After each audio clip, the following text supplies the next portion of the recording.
Jaya Radha Madhava Kunja Bihari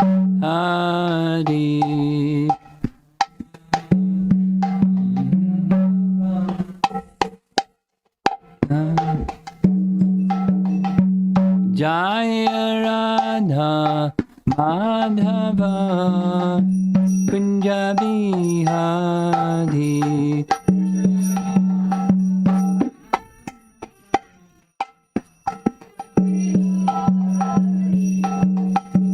Gopijana Balabha Girivara Dadi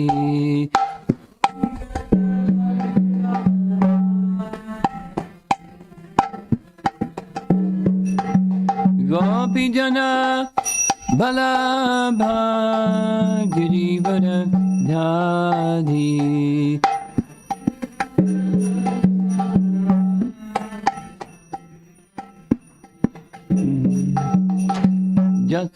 Jasodanandana Brajajanarandana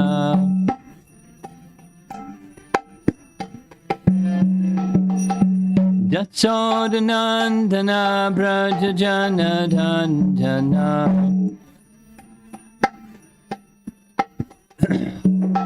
Jamana Tiravana Chadi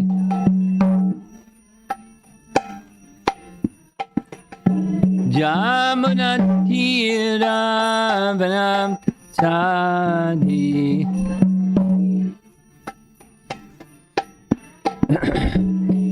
Jaya Radha Madhava Kunjabi Hari Madhava Kunjabi Hari Jaya Radha Madhava Kunjabi Hari Madhava Kunjabi Hari Gopijana Balabha Girivara Dhari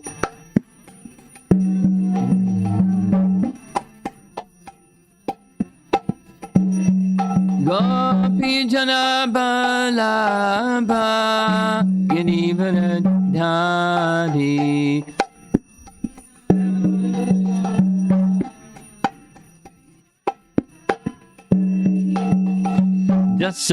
Jasodanandana Brajajanarandana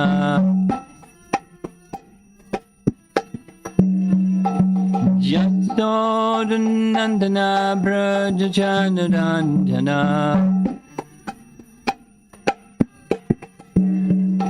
Yamuna Tiravana Chadi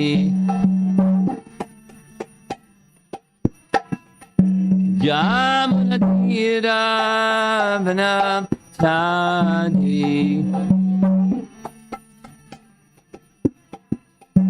Jaya Radha Madhava Kunjabi Hari Madhava Kunjabi Hari Jaya Radha Madhava Kunjabi Hari Madhava Kunjabi Hari Jaya Vishnupad Paramahansa Parivajagacharya Astatarasatasi Srimad His Divine Grace Sri Bhaktivedanta Swami Shira Prabhupada Ki Ananta Koti Vaishnavrinda Ki Gora Premanandi Om Namo Bhagavate Vasudevaya Om Namo Bhagavate Vasudevaya Om Namo Bhagavate Vasudevaya.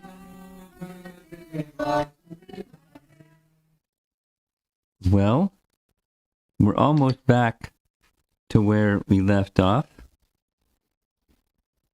I say almost because I'd like to begin with some research questions on Saturday evening class. Saturday evening was Mahabharat, and there were 3 topics that after some research I now have some description of. So one of those topics was on the gratitude in Mahabharat. One of the expressions of gratitude was Karna speaking to grandfather Bhishma, expressing to grandfather Bhishma several things, but his apology for speaking harshly to grandfather Bhishma, his request for grandfather Bhishma to go ahead and fight, and grandfather Bhishma excusing him for all of his harsh statements or abrupt statements or offensive statements. So there was some question, what was all that about? And here's the answer.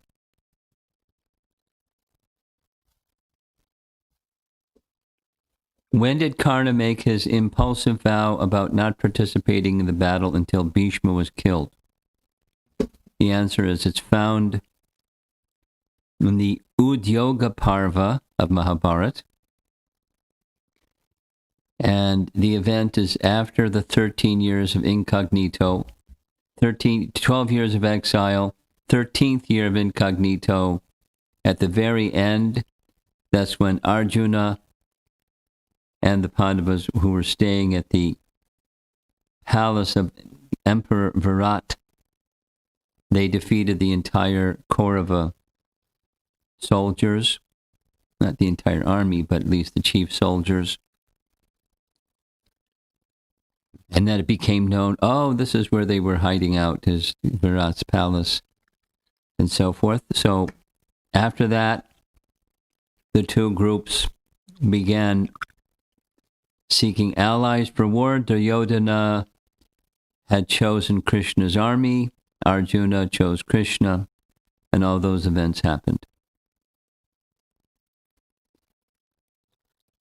Then there's a description of Duryodhana having a conversation with Dhritarashtra in the presence of grandfather Bhishma and some of the Kauravas.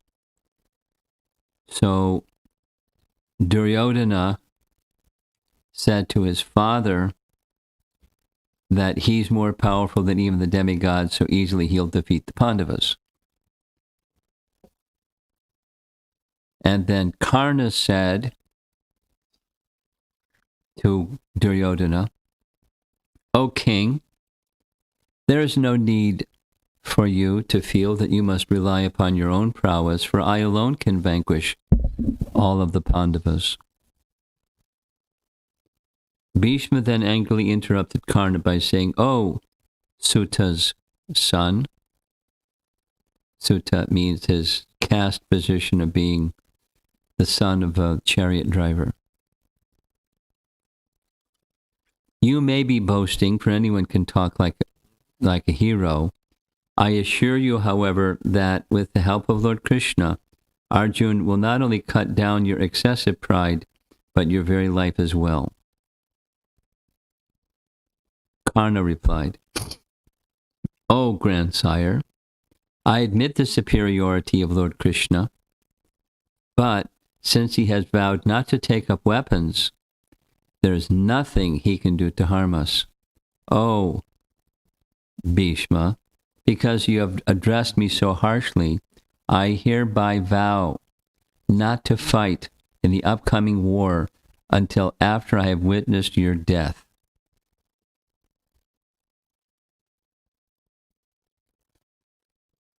So that was in the Udyoga Parva. Later in the same Udyoga Parva, both Krishna and Kunti tried to persuade Karna to switch sides. He rejected their proposal. And while preparing for war, there's another exchange between Bhishma and Karna. Bhishma said, because he's being asked to be the commander-in-chief of Duryodhana's army, Bhishma said, "O king," meaning Duryodhana, "I shall accept your proposal, but at the same time, I must warn you that since the Pandavas are very dear to me, I will never disregard their welfare. In this world, I can see only one warrior who is equal to me, and that is Arjuna. However, I know that out of respect, he will never fight with me very fiercely. Similarly, even though I am capable of easily vanquishing all of the demigods, demons, human beings, and Rakshasas combined, I shall never kill the Pandavas. My dear Duryodhana, I hereby vow to slay at least 10,000 warriors each day. But I must insist upon one condition before accepting the post of commander-in-chief. Either Karna or myself will fight first, but not both of us together, for he has always insulted me while vainly boasting of his own prowess." At this, Karna assented by saying, "O king, Duryodhana, I agree to fight only after Bhishma has been killed, for that was the vow which I already made earlier."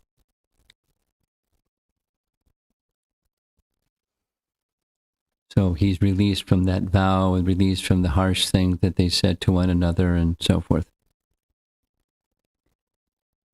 There was another question. So there's three questions. The second question was, when did the Pandavas learn that Karna was their brother? It's later. It's after the war is over. And in the last section of what's called Stri Parva, that describes the cremations and funeral rites of all the warriors that Yudhishthira arranged. Here's the passage. Night had already fallen when all the cremations were completed, and at that time Maharaj Yudhishthira organized a procession to the bank of the Ganga, placing Dhritarashtra at the front. There the Kaurava ladies offered oblations of Ganga water to the departed souls of their relatives. At this time, Kunti Devi, overwhelmed by unbearable grief, all of a sudden announced, "My dear sons, your great enemy Karna was actually your elder brother, for he had been conceived by me prior to my marriage with Pandu. Therefore, all of you should now go and offer Ganga water to him for his eternal well-being." When the Pandavas heard this, they became practically stunned due to great shock. In a voice that was laden with intense grief, Maharaj Yudhishthira then requested, "My dear mother, please explain to us how it came to be that you had given birth to Karna before your marriage, and how he came to be known as the son of a Sutta." After hearing the entire story from Kunti Devi, Maharaj Yudhishthira called for all of Karna's surviving relatives. The Pandavas then went with them and entered the river in order to offer the sacred water for the benefit of Karna's departed soul.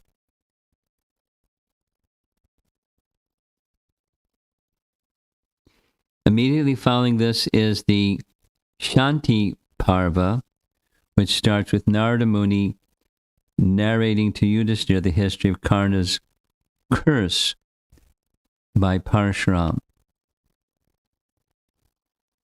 That curse was Parshuram was tricked by Karna into believing, or being misled to believe, that he was a Brahmin, and so he gave him weapons, including Brahmastra. But when he discovered that he wasn't a Brahmin, he uttered a curse that when it came time to utilize the Brahmastra, he would forget the mantra. So he couldn't use it. After hearing that narration, the Mahabharat says the following. Narada Muni speaking, Karna's history. Hearing about Karna only caused Maharaj Yudhishthira's grief to become magnified. Although herself very aggrieved, Kunti then urged, "My dear son, please do not lament for Karna's death. Both myself and Surya tried our best to persuade him to join with his real brothers, but we had failed. Since Karna had remained determined to continue his hostility toward you, even after being informed of his real identity, his death should not be lamented over." Actually, the grief-stricken Maharaj Yudhishthira had become quite angry at his mother because her secrecy had caused him to become the unknown slayer of his older brother. Now, in order to give vent to his pent-up rage, Maharaj Yudhishthira uttered the following curse. You ready? "From this time onward, may no woman ever again be able to keep her secret to herself."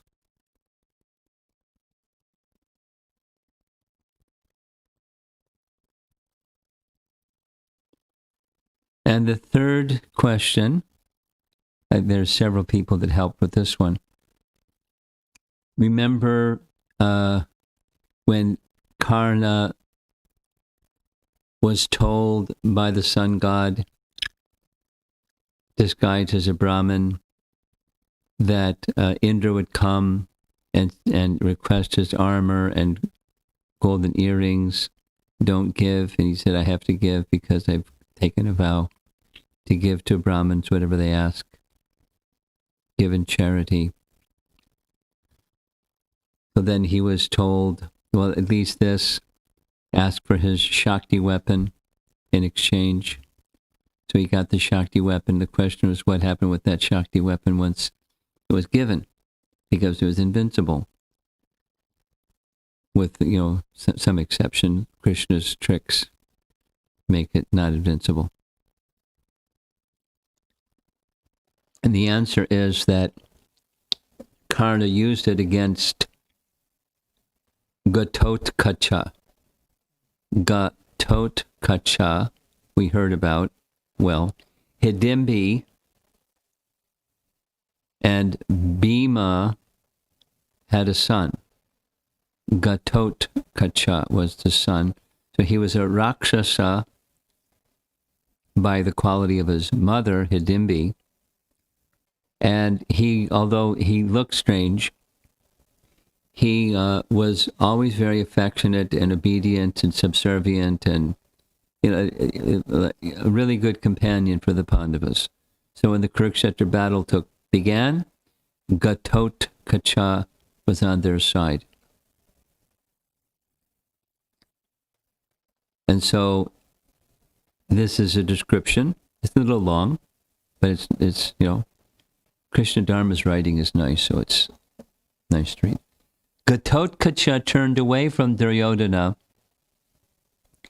and resumed his attack on Karna, who was hemmed in by Pandava warriors striving to hold him in check. The Rakshasa sent a stream of shafts at Karna, and the fight between them carried on in earnest. Like two tigers tearing each other with their claws, they mangled each other with their lances, arrows, and darts. I don't know what the difference between an arrow and a dart is. Anybody know? I always thought when they said darts, it means arrows. Their blazing shafts lit up the battlefield. No one could look at them as they released their weapons, covered with wounds and steeped in their own blood. They resembled two hills of red chalk with rivulets flowing down their sides. Even though both were endeavoring to their utmost, they could not make the other flinch. The twang of their bows filled the four quarters like continuous rumbling of thunder. Paragraph. Realizing that he could not overpower his foe with arrows, Gatotkacha invoked the Rakshasa weapon. Karna was immediately encircled by a force of demons armed with large rocks, lances, trees, and clubs. Other Rakshasas appeared in the sky and rained down an incessant shower of javelins, battle axes, and iron wheels on Karna and the Kaurav army. Everyone fled in alarm. Only Karna, proud of his strength, did not flee. With tens of thousands of arrows, he checked the Rakshasa illusions and countered their weapons. Gatotkacha rushed at Karna with his mace whirling above his head. Karna cut the mace apart with 12 arrows and pierced his chest with 20 more. Stopped in his tracks, Gatotkacha hurled at Karna a razor-edged discus adorned with jewels and shining brilliantly. Karna again cut the weapon to pieces almost as soon as it left the Rakshasa's hand. Seeing his discus fall in fragments, Gatotkacha blazed up in anger and covered Karna with arrows as Rahu covers the sun. Karna countered his attack and sent a similar number of shafts at his foe. That's arrows, shafts, and darts. Probably the same thing. Gatotkacha rose into the sky and soared above Karna's head. He dropped rocks and trees on him by the hundreds. But Karna smashed them to pieces with his arrows. Invoking a celestial weapon, Karna pierced Gatotkacha all over his body with so many arrows that he appeared like a porcupine with erect quills. Gatotkacha used his own illusory powers to counter Karna's weapon, then disappeared from view. Suddenly, showers of arrows began to appear from all parts of the sky and from every quarter. Little boys like these stories like anything. What's your favorite battle? They fell upon the Kauravas and Karna. From all sides, Karna invoked other divine weapons, but Gatotkacha appeared in a form with many huge heads and swallowed them. He ranged above the heavens and on the ground, seeming to be in many places at once. At one moment he was seen in a vast form, and the next he was as small as a thumb. He entered the earth and went high in the sky, appearing at a great distance. He suddenly reappeared right next to Karna. Rakshasa tricks. Gatotkacha created a mountain on the battlefield, which issued forth a shower of weapons. Karna, unruffled, broke the mountain to pieces by means of a celestial missile. The Rakshasa then created a dense blue cloud above Karna that dropped thick showers of boulders. Karna blew the cloud away with the Vayavya weapon. Probably has something to do with wind. Vayavya weapon. With limitless arrows, he continuously destroyed the Rakshasas' illusions. Thousands of demons then attacked Karna. With every kind of deadly weapon, Karna checked all his attackers with swift shafts, shot with such speed that they could not be seen until they struck their target. The afflicted Rakshasa forces appeared like a host of wild elephants assailed by an angry lion.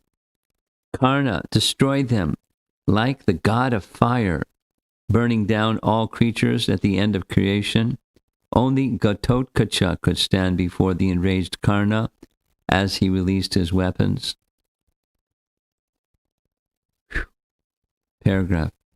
Bhima's son, Ghatotkacha, then created a chariot created by his own powers of illusion. The chariot resembled a hill and was yoked to 100 goblin-headed asses as big as elephants.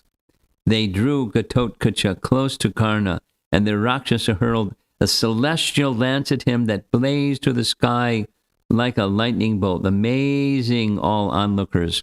Karna caught the lance and threw it back at Ghatotkacha.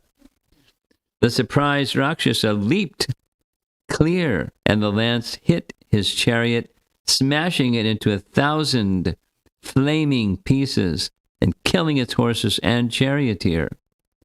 As his chariot exploded, Ghatotkacha rose again into the sky.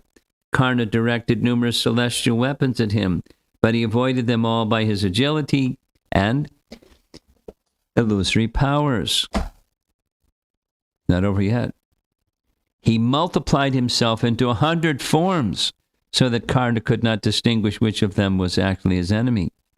He then made ferocious animals appear from all directions: lions, tigers, hyenas, fire-tongued snakes, and iron-beaked vultures issued forth and ran screaming or roaring at Karna and the other Kauravas.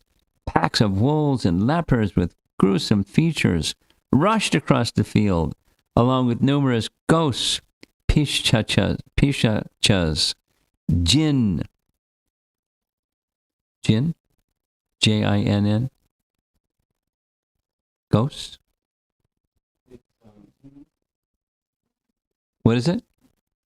I think they are genes.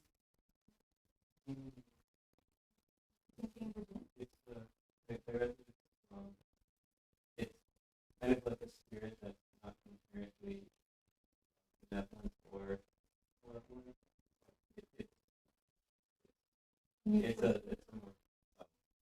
A subtle being of some kind. And men with beasts' heads. Karna remained steadfast on his chariot and struck all the creatures with straight flying arrows, uttering incantations sacred to the sun god. He burned up his assailants by the tens of thousands. Struck by Karna's mantra-charged arrows, their bodies fell to the earth in charred and mutilated pieces. Phew.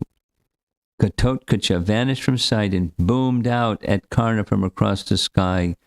Your end is near. Wretch, wait till I slay you. Karna was unable to see his opponent and covered the sky with arrows. Suddenly, a great red cloud appeared in the heavens, casting red glow over the battlefield. It emitted flashes of lightning and tongues of fire. The cloud roared as if thousands of drums were being beaten simultaneously. From it fell countless gold-winged shafts, spears, heavy clubs, spiked bludgeons, razor-edged discuses, and numerous other weapons. They dropped on the surviving Kauravas, who wailed in distress. From out of the cloud flew thousands of Rakshasas, clutching spears and battle axes. They ranged about the sky like flying mountains. Sound like Star Wars. With blazing faces and sharp teeth, the monstrous demons struck terror into the Kauravas' hearts. Descending onto the battlefield, they slaughtered Duryodhana's forces without mercy. A confused din arose in the gloom of the night battle as thousands of brave warriors lost their lives. Unable to stand against their attackers, the Kauravas fled. As they ran, they cried, "Run! All is lost! The gods with Indra at their head have come to destroy us." Paragraph. Karna alone, covered by arrows, remained fearless. He fought back against the Rakshasas, warding off their attack and sending his blazing steel shafts into the sky in all directions. Closing on his intrepid foe, Ghototkacha hurled 4 irresistible lances that slew Karna's horses. Karna saw him swiftly approaching, his scimitar held high. Kind of like a curved sword, right? Scimitar. All around him, he heard the Kauravas' wails and cries, "Oh, Karna, use Indra's weapon to slay this colossus. Otherwise, he will kill us all with his mighty illusions." Here it is. Karna reflected. There was no alternative. The Rakshasa was consuming all his celestial weapons. Nothing could stop him except the infallible Shakti. Seeing that Ghototkacha would also slay him, he forgot about Arjuna and snatched the Shakti weapon from its gold case. Placing it on his bow, he aimed it at the Rakshasa while uttering the mantras. The battlefield around him became brilliantly illuminated, as if the sun had risen. Remember, it's dark at night. Fearful winds blew and thunder resounded in the heavens. Karna released the weapon and it flew like a fireball at Ghototkacha. The Rakshasa saw his end approaching and suddenly expanded his body to an immense size. Towering above the battlefield, he was struck full on the chest by the Shakti weapon. It passed clean through his body and flew up into the sky, disappearing into the heavens to return to Indra. Paragraph. Slain instantly, Ghototkacha fell down toward the Kauravas. His huge frame crushed a complete division of warriors as he hit the ground. As he died, his frightful illusions vanished. Seeing his opponent killed, Karna roared with joy. Duryodhana and his brothers shouted with him, and the Kauravas beat drums and blew conches. They surrounded Karna and praised him with cheerful voices. Whoever's left. And that's not it. There's one more. After Ghototkacha's death, there was a discussion between Dhritarashtra and Sanjaya about Ghototkacha's death and the use of Indra's Shakti weapon to bring that about, and Krishna's role. Dhritarashtra inquired, "O Sanjaya, since Karna possessed Indra's invincible dart, why did he never use it to kill Arjuna? For this would surely have caused the defeat of the Pandavas. I think that this must have somehow been the arrangement of the supremely intelligent Lord Krishna. Kindly enlighten me on this matter if you are able to." "Sure." Sanjaya replied, "O king, what you are thinking is quite correct. Lord Krishna had ordered Ghototkacha to fight with Karna just so that Karna would be forced to waste Indra's infallible dart." Dhritarashtra then asked, "O Sanjaya, did not Duryodhana's advisors urge Karna to challenge Arjuna from the very beginning and then use the infallible dart to slay him?" Sanjaya replied, "My dear king, every night when the Kaurava leaders would assemble together in order to discuss their strategy, one of the major decisions was always made, which was always made, was that Karna should challenge Arjuna the next day and then slay him with Indra's infallible dart. Some even dared to suggest that the dart could be used against Lord Krishna, considering him to be the actual root of the Pandava tree. Actually, it is a fact. Lord Krishna is like the root of a great tree, and Arjuna is the main trunk. The other 4 Pandavas are the branches, and the various Panchala warriors are the leaves. Every morning, the Kaurava leaders would wake up, having made the firm resolution that either Lord Krishna or Arjuna should be killed with Karna's dart. However, at the time of battle, they would always forget this resolution due to the influence of Lord Krishna's illusory potency. My dear Dhritarashtra, Satyaki had asked the same question to Lord Krishna himself. Satyaki, one of the warriors on the Pandava side. Question: since Karna had reportedly made up his mind to kill Arjuna with the infallible dart which he had obtained from Indra, why did he never actually hurl it at Kunti's son? Lord Krishna replied, my dear Satyaki, again and again Duryodhana, Dushasana, and Shakuni discussed this matter, and each time they urged Karna to quickly deploy that dart against Arjuna. Indeed, Karna would always agree to do so, because the hope of killing Arjuna is forever prominent in his heart. However, by dint of my Yogamaya potency, I repeatedly made Karna forget to use this invincible weapon.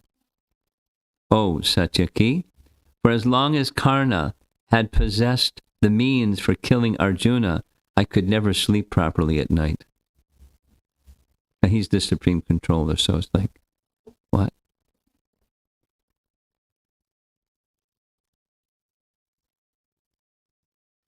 Nor could I enjoy anything peacefully. I do not even consider the lives of my mother, my father, my brother, even my own life to be as worthy of protection as that of Arjuna. Indeed, I could not even think of enjoying the kingdom of the 3 worlds without the association of Arjuna. Therefore, I was overjoyed when Ghatotkacha was slain by Indra's infallible dart, for it was for Arjuna's sake alone that I had sent the Rakshasa against Karna. Now, reading this earlier, I was thinking, poor Ghatotkacha. Like he just doesn't rate compared to Arjuna. But so how does that work? Because Krishna is kind to everybody, and Ghatotkacha is the servant of the servant.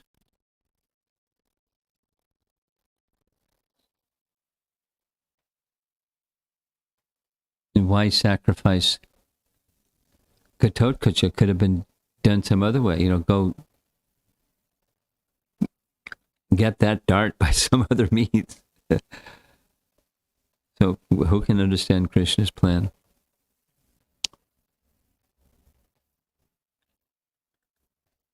We certainly know the destination of Ghatotkacha. What to speak of all the soldiers on the battlefield, achieves the kingdom of God.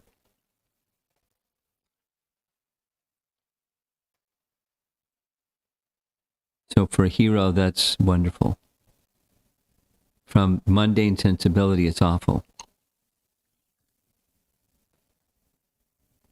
Okay, so that was Saturday Night Wrap-Up. And now we're going to continue with Canto 10, Chapter 14, Text 18. And before I read the verse and purport, this is a reminder that this little section of verses in Chapter 14 is dealing with Brahma explaining the relationship between Krishna and Krishna's Maya, his spiritual potency and his illusory potency, but Krishna's Maya, Krishna's Shakti. Because before it was the 3 Vishnus, and now it's Krishna's potency, spiritual and material. Here we go. Brahma said, Have you not shown me today that both you yourself and everything within this creation are manifestations of your inconceivable potency? First, you appeared alone, and then you manifested yourself as all the Vrindavan calves and cowherd boys, your friends. Next, you appeared as an equal number of 400 Vishnu forms who were worshipped by all living beings, including me. And after that, you appeared as an equal number of complete universes. Finally, you have now returned to your unlimited form as the absolute, supreme absolute truth, one without a second.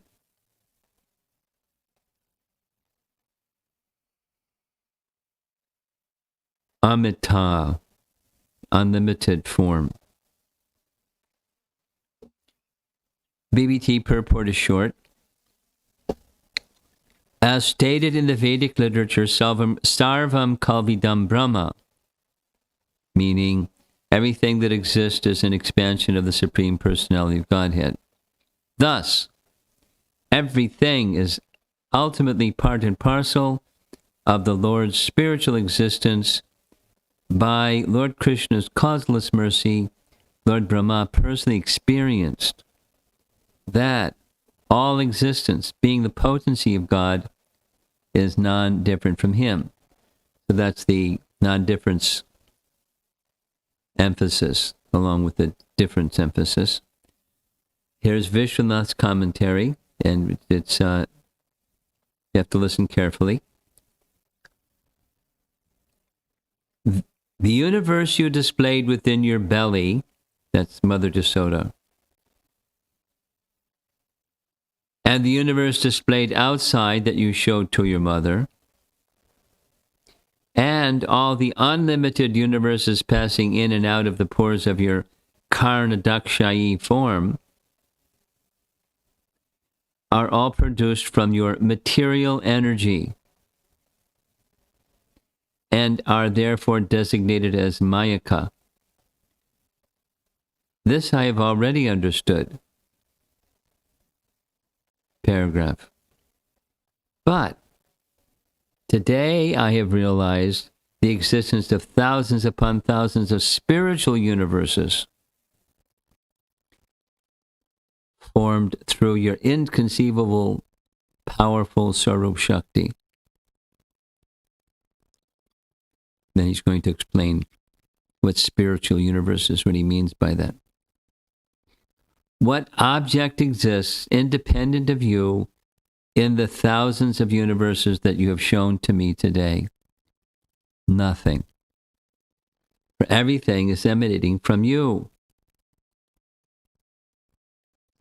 You have shown to me not the material nature of the thousands of universes, but their spiritual basis. How? First, you were alone. Then, by your own Swarup Shakti, you expanded as all the cowherd boys and calves of Vraja. Then, by Yogamaya, you covered all the cowherd boys and calves and revealed the countless four-handed forms composed of your Swarup Shakti. What types of forms were these? These forms were worshipped by all conscious entities, from the blades of grass to all the Brahmas. Then you became all the universes of all the countless Brahmas. Then Yogamaya, by your desire, covered all this and revealed the one form, Advayam, of the pure, perfect Brahman, with immeasurable, incomparable beauty. For my benefit, you remain uncovered before my eyes through the potency of Yogamaya. And that's it for this evening. Let's go back over what Vishwanath just said.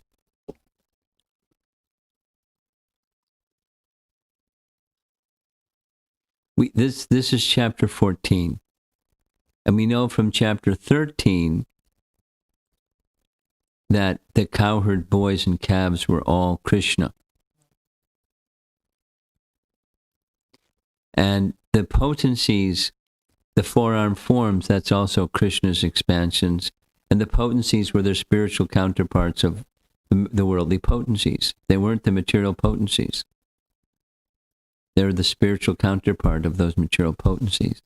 And so by inference, what Vishwanath is saying is the universes, plural, that were shown were also spiritual, or the spiritual counterpart. And that's kind of, if you mind bending or mind blowing or mind expanding, because it's one thing for us as devotees to understand, at least conceptually, that whatever is here has its spiritual counterpart in the spiritual world, and then that spiritual counterpart in the spiritual world is personified. Yes? Everything that exists here is the reflection of something that's personified in the spiritual realm. So including, let's say, earth, water, fire, air, ether. There's their spiritual counterparts that are not just energies, but they're persons. Like going back to Canto 2, Chapter 9, what Brahma saw was Lord Vishnu and all of his potencies, and it identifies them by number, and in the purport, Prabhupada identifies, expands the number into what are those potencies, the 6 and the 9 and the 16 and this and that. He lists them out. But they're personified. And they're offering praises. Like probably a big concert of offering praise to the personality of Godhead. Here, we're hearing even the blades of grass. Isn't that far out? The blades of grass personified. We're offering praises to the personality of Godhead. This is chapter 14.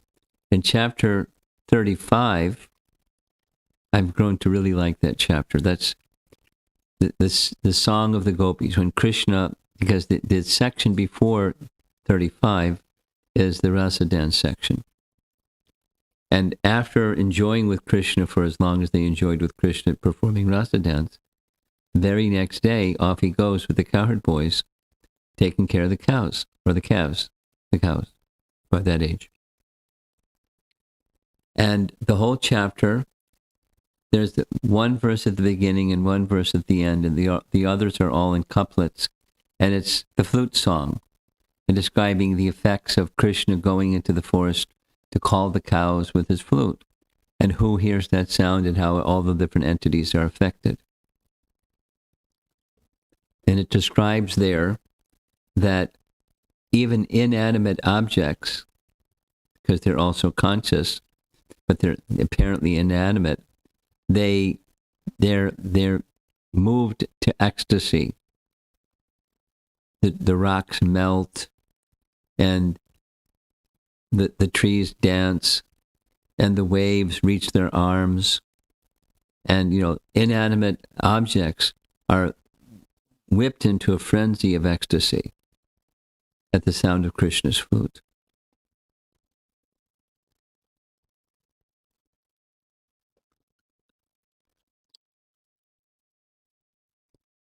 There's a nice verse in Bilvamangala Thakur's writing. I don't know the Sanskrit. I just heard someone describing the verse, that in the Puranas, there's descriptions of many avatar forms of the Lord. But as far as I am concerned, Bilvamangala, as far as I'm concerned, I'm simply interested in Krishna, because it is only in the Krishna form that he, by stepping on the earth and with his fingertips touching the creepers of Vrindavan, moved them into ecstatic love. Meaning saying that there's no such descriptions of the other forms of the Lord. Krishna's, the feature of rasa in relation to Krishna is most profound. It's not to say that there isn't with the others, but the feature of rasa in Krishna's rupa, what is it? Rupa Madhuri. His form is so ecstatic. It's so profound. So now back to this Vishwanath Chakravarti Thakur purport. All of these things that were shown, Vishwanath would want us to understand, or his understanding is, everything that was shown to Brahma was not the material manifestation of anything. It was the spiritual manifestation of everything. The spiritual foundation and background of everything, including the universes. So Brahma is the engineer. We can say creator, but the engineer of the universe that's dealing with the material energies, Mayic universe, taking the material energy and assembling it in various ways to make a universe. And what Krishna showed was different than that. Now he's the source of both. So the stepping back, 3 giant steps. The topic is, what's the relation between Krishna and Krishna's energies, spiritual and material? And the material energies, there's a relationship of oneness and difference. And the spiritual energy, there's oneness. Although the energy is not the energetic, so you can say difference also. But there's 2 different realms, the spiritual realm, material realm.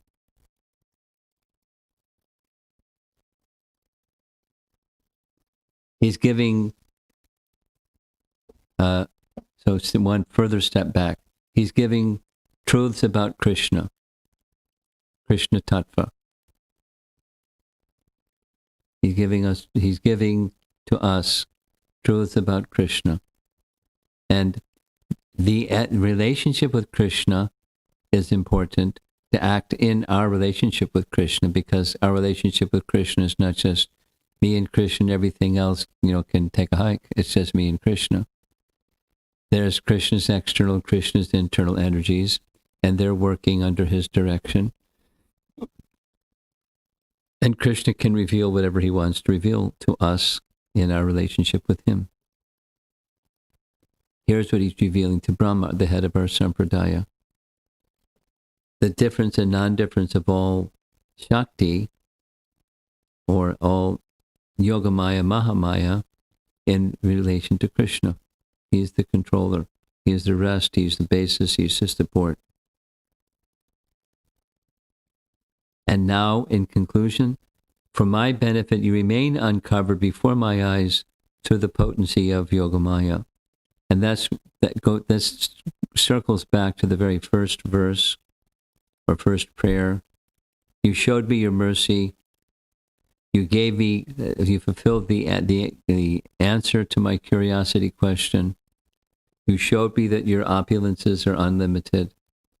And most importantly, you showed me this form of yours. Because to see the form of Krishna,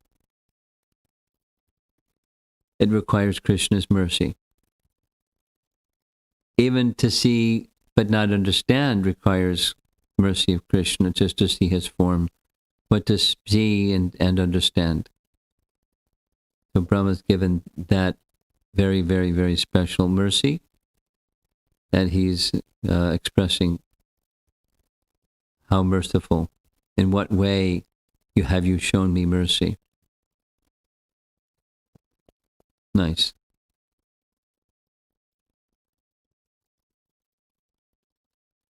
Okay, so that's our Mahabharat and Srimad Bhagavatam class for this evening. Any discussion?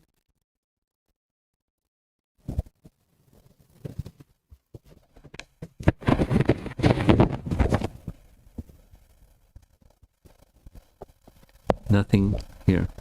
Anything online?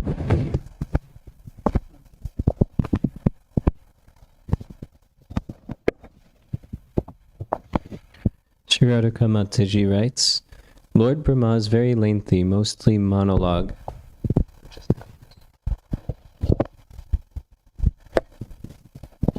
Lord Brahma's very lengthy, mostly monologue eulogy is quite dissonant with the mood of the rest of Vrindavan.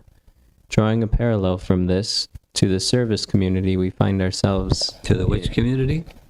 To the service community. Service community? We find it... What's the service community? Do you understand what she means? The community of devotees that we serve in is one guess. Oh, here, she continued. There might be a prominent mood of service, and yet some anomalous souls might bring a diversity through their mood of service. It's restricted characters, so I'm not getting the whole question. And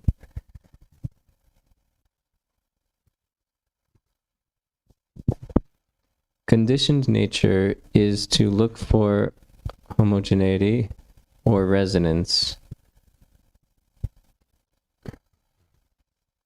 Maybe we can ask this on the WhatsApp.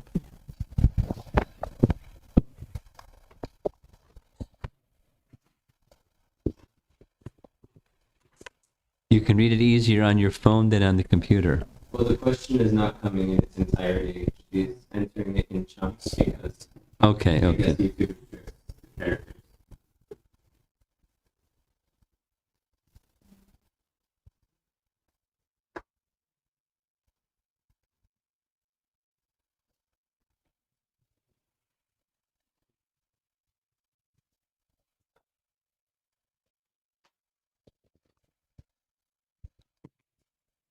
Are you okay if I repeat it from the beginning? Yeah, it's a little meandering. I can't really follow the train of thought. Okay.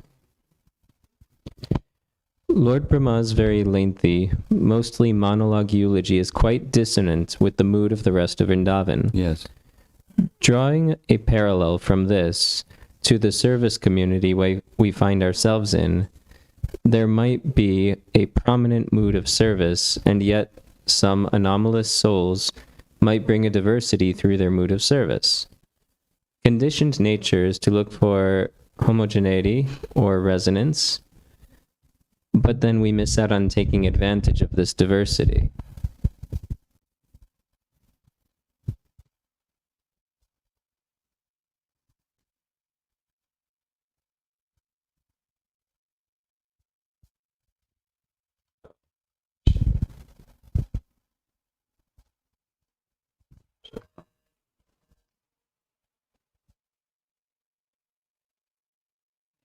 She's going to speak the message? Yes, madam.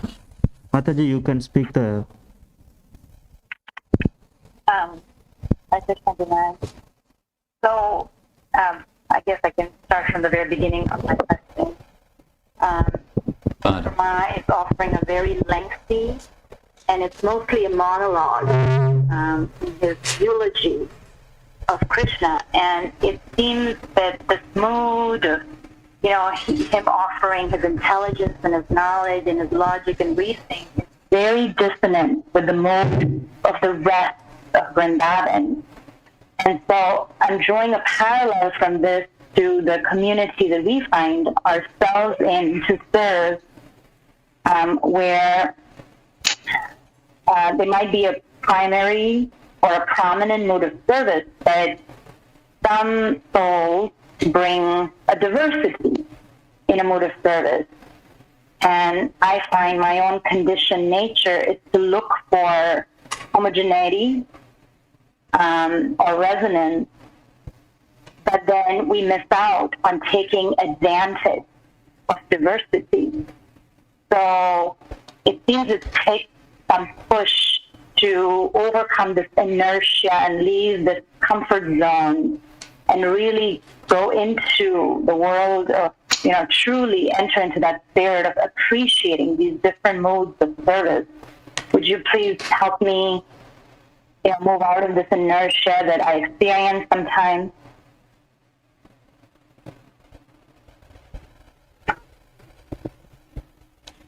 Well,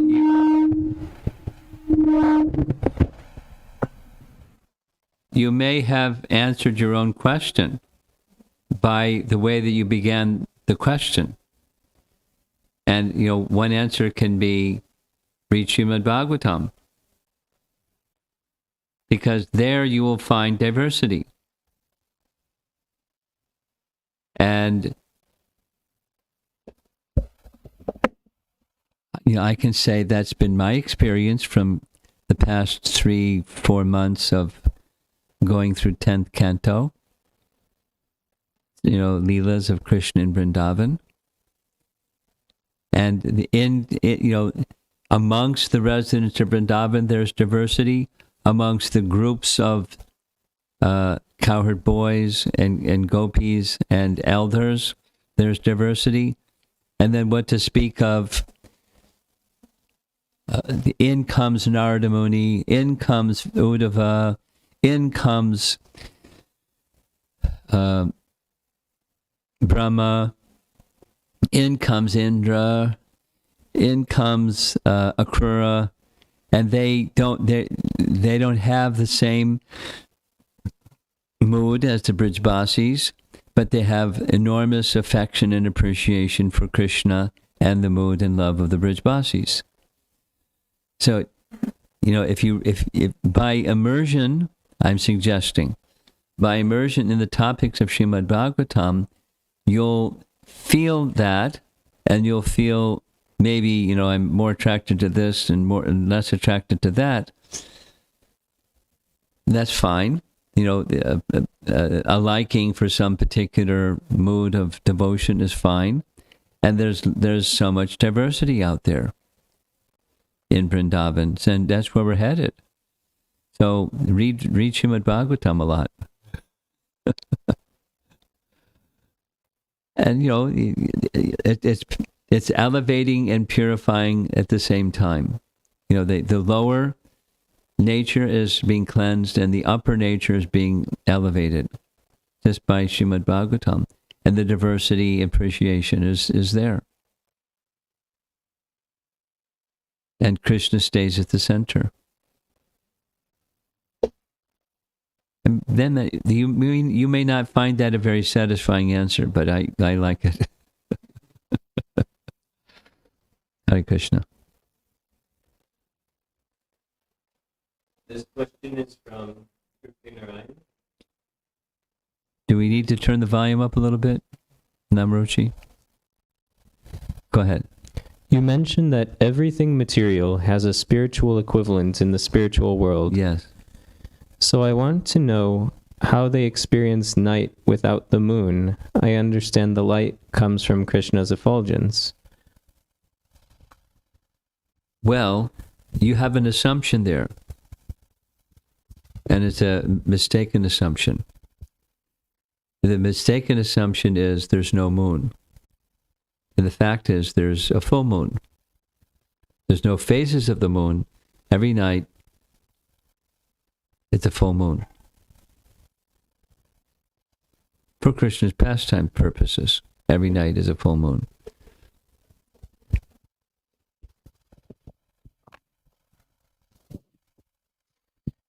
From Uttama Bhakta Prabhu, my understanding is that inanimate objects mentioned here are the ones only in Vrindavan responding to Lord Krishna. Yes. Can inanimate objects outside Vrindavan be alive but unresponsive? You can try them out. Animate means alive. Animate means alive. So an inanimate object means not alive. So I think you've answered your own question.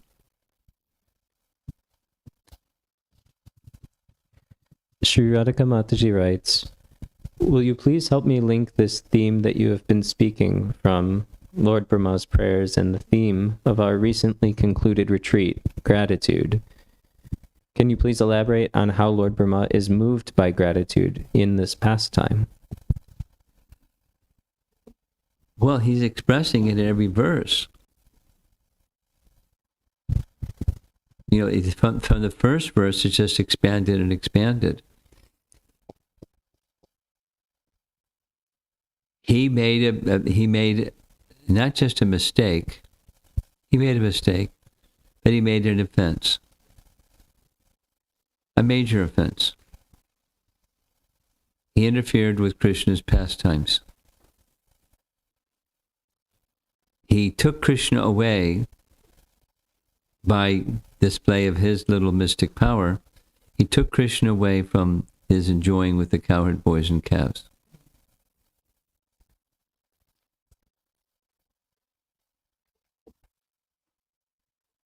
Nonetheless, Krishna didn't reprimand him. He could have. He could have done so many things. But instead, he showed him mercy. He showed him mercy by answering his curiosity question and by showing his original form and having him understand that his original form is the source of everything, as this verse is indicating, and the initial verse. So he's feeling very, very grateful in the midst of what could have been, a horrific consequence, because what he did was really bad.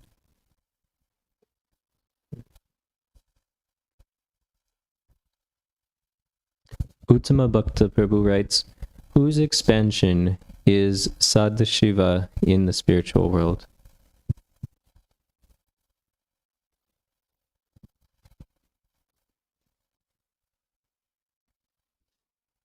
Well, ultimately, everyone is all entities, all Vishnu Tattva forms are Krishna's expansion, and where Sadashiva is situated in the course of all of that complexity, I'd have to research and get back to you, because I can't remember.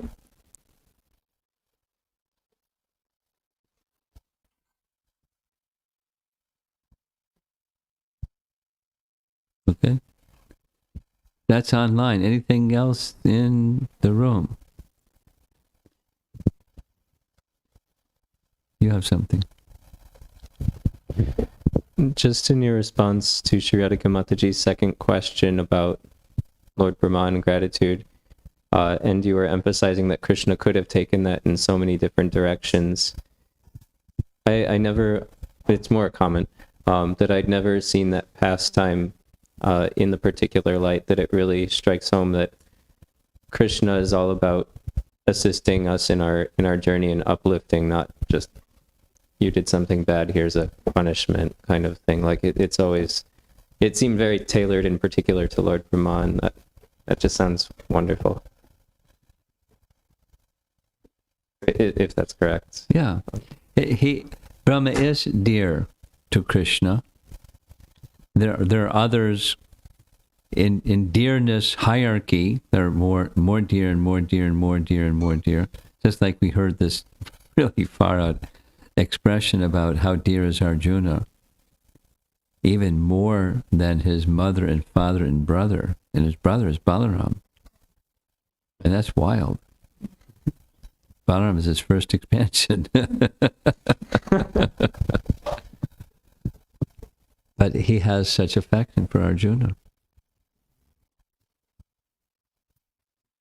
And you had some question about this, about Arjuna. I was thinking some more about your question.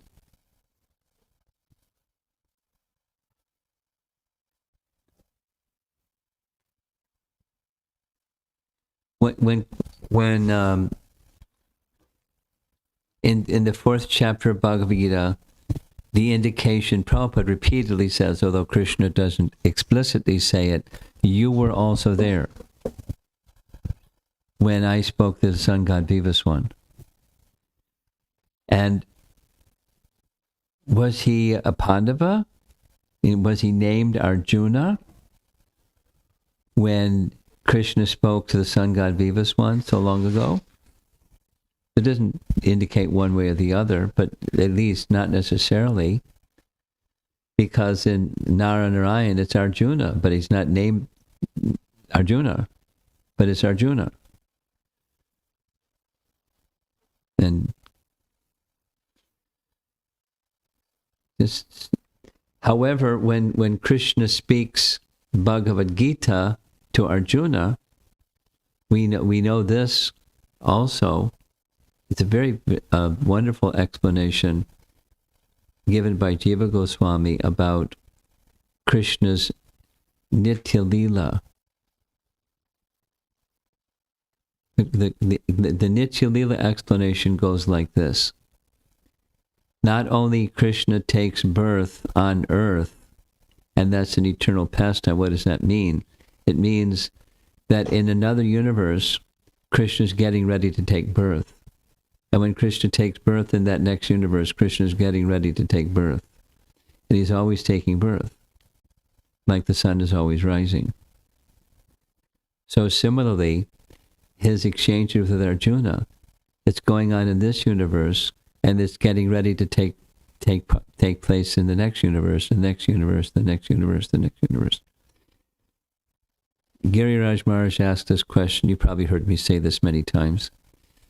On a morning walk in Juhu, you can look it up. I sent him that text to Giriraj Maharaj, that the actual conversation, where he said, since Krishna's always pastimes are always taking place in some universe, does this mean that there's multiple Arjunas? You follow? So Prabhupada's answer was yes.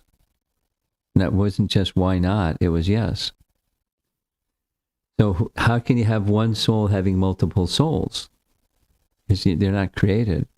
Souls aren't created. So how does that work? That doesn't explain how it works. Other than for the purpose of serving Krishna, Vaishnavas, the intimate devotees of the Lord, can be expanded in multiple forms simultaneously for the service of Krishna.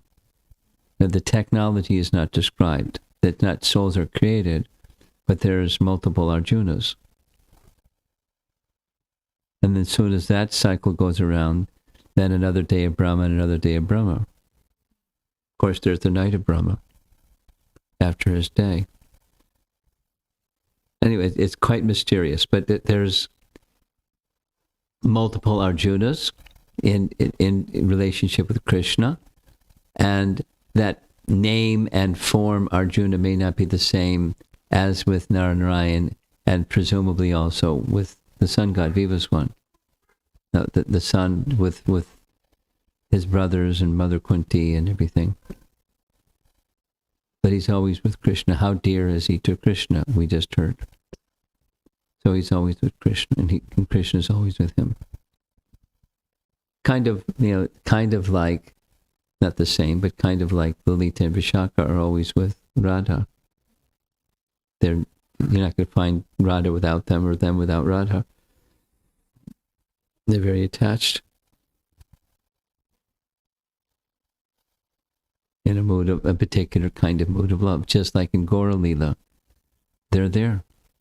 Vishaka and Lalita and Arjuna, and they're all there. Not with the same form or with the same name, but in the same bhav. Different form, different name, same bhav, same mood of love.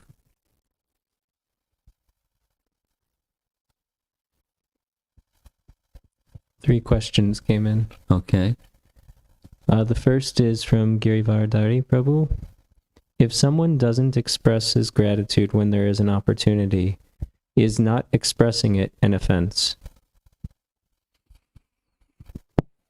No. You can do something or emote something without necessarily expressing that something.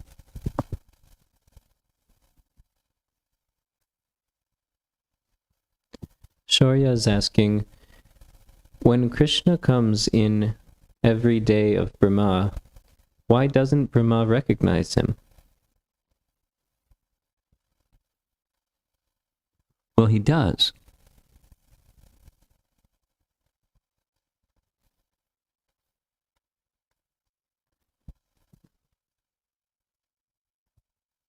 He went to pay his respects.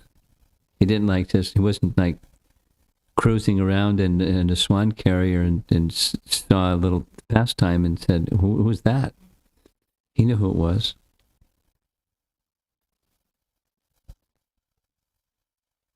From Amara Mataji. My question is from the Mahabharat portion. Doesn't Lord Indra have all power to do things in such a way that they may not look deceptive? It may not look what? Deceptive. I don't understand your question. Why, she's talking about the pastime of taking Karna's natural armor was arranged in such a way that was disputed in the material point of view, that Indra disguised himself as a Brahmana. So what? I don't get the question. Her question is, doesn't Indra have sufficient power to get the armor in such a way that he didn't need to deceive? Well, what he has the power to do and what he does is not necessarily a one-to-one correlation. It was before he came, it was known that what he would do. Surya said he's going to do this. He divined or saw the future, and sure enough.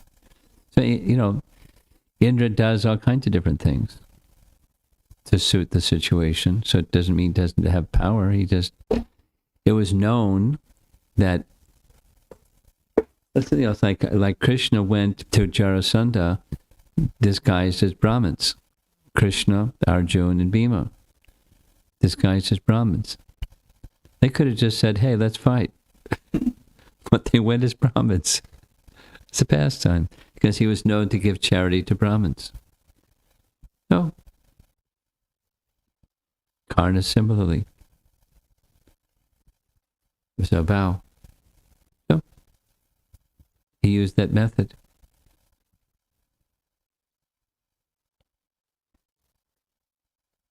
I'm shrugging my shoulders. She can't see me shrugging my shoulders, but I'm shrugging my shoulders. No problem. Next. Shravan has something.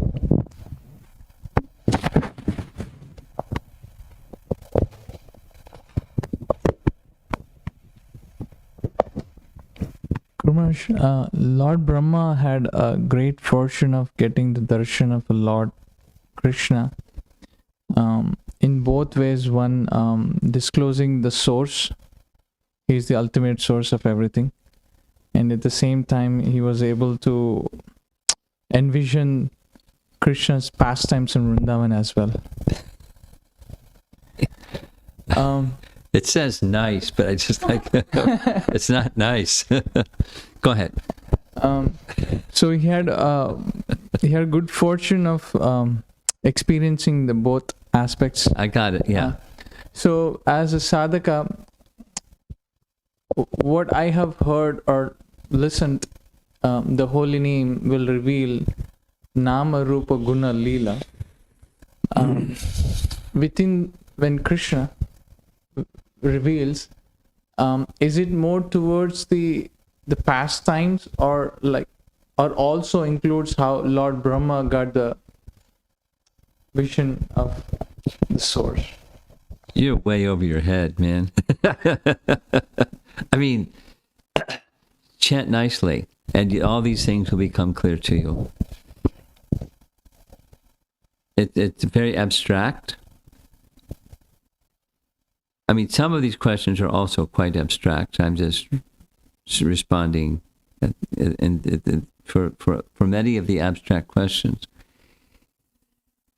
The what Krishna will reveal will become revealed when it becomes qualified. The simple principle is that by immersion, not just by practice, but by immersion in the sound of hearing the sound of Krishna's holy name, all things become revealed in sequence. Nama Rupa Guna Lila. So come to the place of Shuddha Nam, and everything will become revealed. Okay? Thank you very much.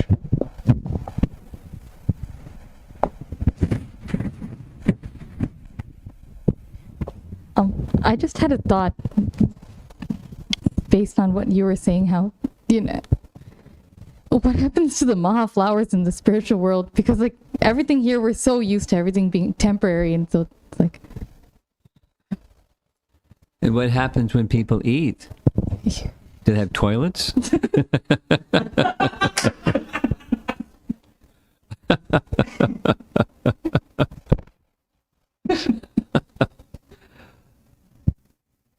I heard some discussion about this, and it's not like, flowers here wilt and you discard them, but the flowers there don't. Now, what it's like when you offer a flower that doesn't wilt, what happens to the flower after it doesn't wilt?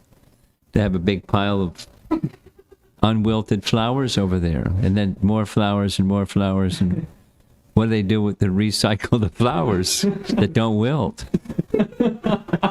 That's the question, right?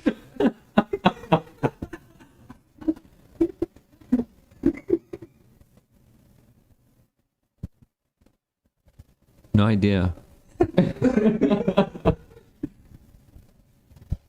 I guess we just have to wait to get there and see what they do with the recycling the flowers.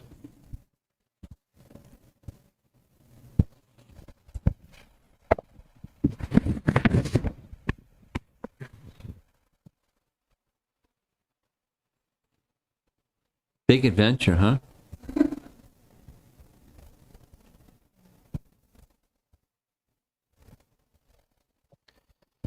From Amrita Kelly Mataji. As you explained the possibility of multiple Arjunas, can we understand Arjuna and other associates of Krishna and their counterparts in Gaura Leela, that they exist simultaneously? Yes.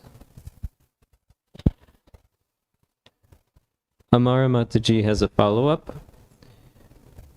Won't many people get attracted to Krishna if his pastimes are more conceivable to the general mass? Well, you can predicate what Krishna does if you like, but I'm just fine with he does what he does, and that's fine, whatever he does.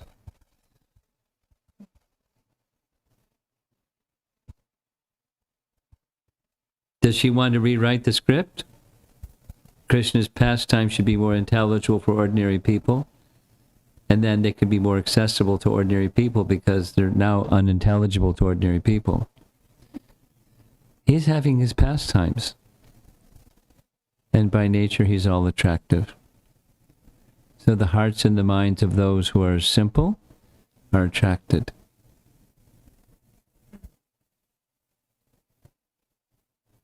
Next. That's it. Srila Prabhupada ki jai.